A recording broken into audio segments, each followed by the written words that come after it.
Hello, my friends. Master Sommelier Peter Neptune here. Episode of my YouTube channel. And this episode, I have requests. And again, I thank you for watching. I thank you for your comments, your requests. I try to answer everything. And somebody said, hey, when are you going to do grocery outlet again? Or as pundits say, gross out. That's pretty funny. Gross out. Grocery outlet.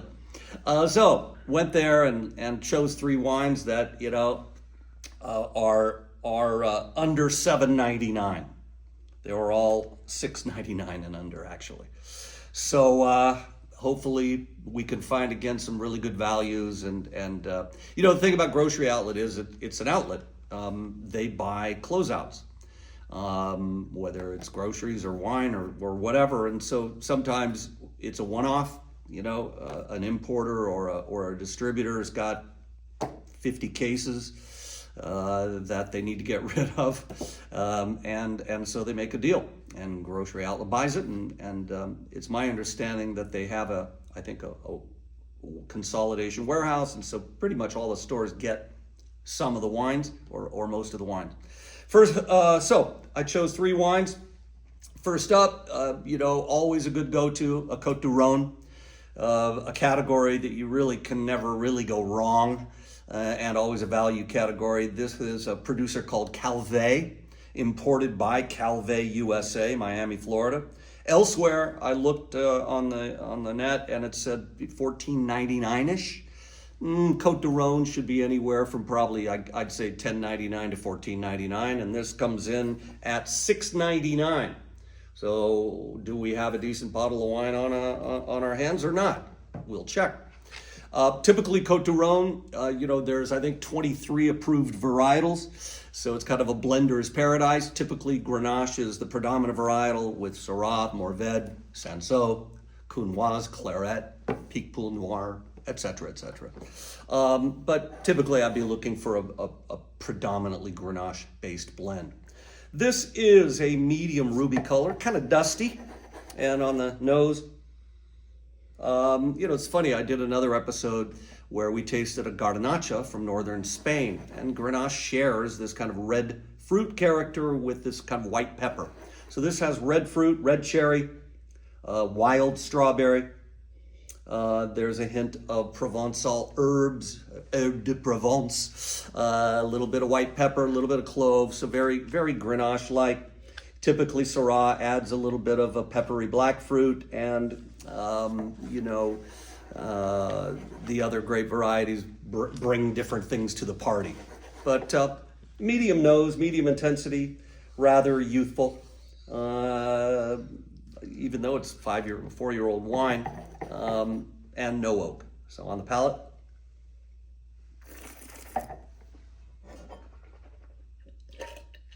Dry. Acidity is medium. Tannin, medium. Bordering on medium plus. A little chewy, a little grippy. Alcohol's high, just high at probably 14. Yeah. Medium plus tannin. Body is medium.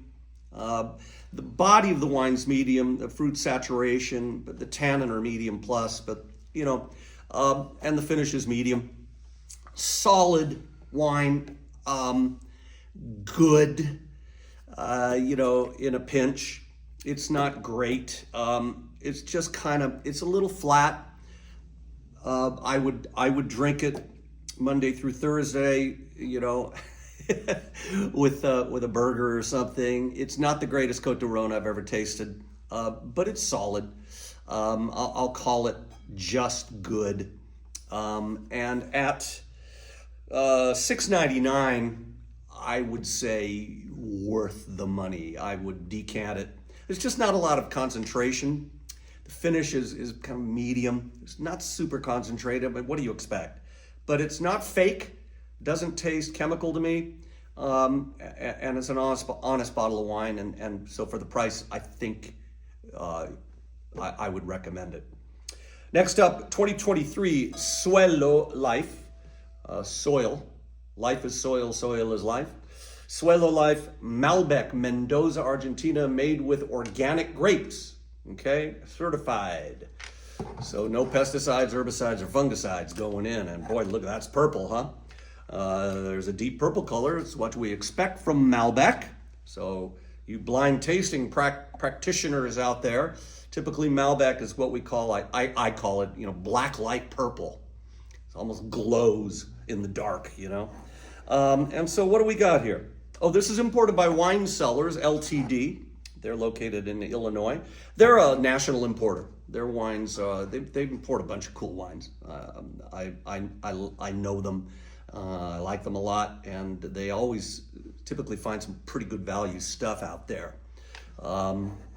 Goodness, they import Zuccardi from Mendoza, Argentina.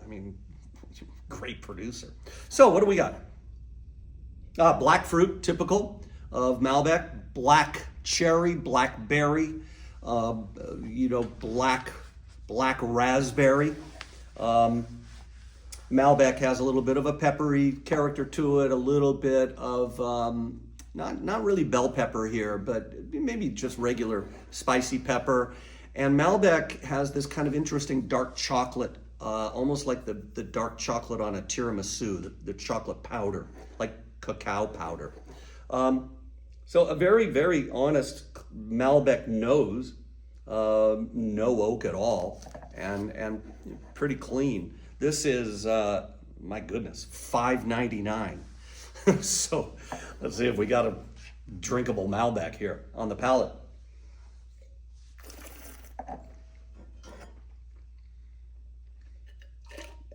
Dry, acidity, medium, tannin, medium, well developed. Wow, that's a nice little bottle of wine. Medium tannin, bordering on medium plus, but soft, chewy, and broad. And there's a lot here actually. Mouth-filling wine, honest Malbec. Acidity medium, tannin medium plus, intensity medium, alcohol, probably high end of medium, 13.9, so just under high. Finishes medium. And again, kind of a chewy, round, chewy tannin. A lot of wine for the money. What did I say, $5.99? Yeah, highly recommended. I'd go buy a half a case of that. Really good with a flank steak, a tri-tip, some barbecue beef ribs. On the fruit, black cherry, blackberry, a little bit of black currant, a little bit of that cacao powder. Finishes, God, I'm gonna bump that finish to medium plus. Look, $5.99, I'd go buy a case. Seriously, this is and I believe it's a screw cap. Why don't they put all these wines under a screw cap? It's just, I got to do a whole episode on how much I hate corks.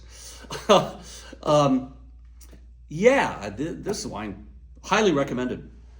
That's one of the great values at $5.99. Bravo. Gross out. Next up, 2021, Michel Schlumberger. It's probably Schlumberger. Michel Schlumberger, Cabernet Sauvignon, California. Look, I figured I'd give it a try.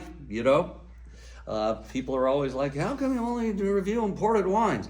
Because most American wines under $9.99 are crap. So let's see what we got.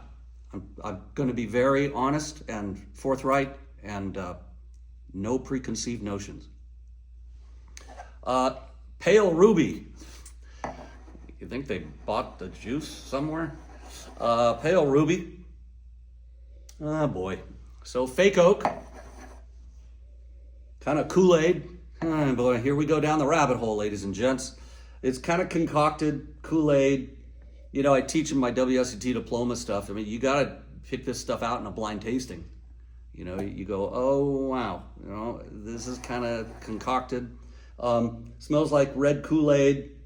I'm going to be nice. Red cherry, strawberry, Hawaiian punch. this kind of fake oak, kind of vanilla and coconut. Yeah. Okay, let's taste.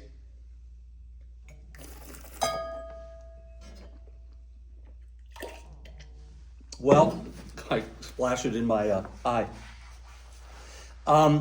Compared to this Malbec, it shouldn't even be in the thing. Makes this look great.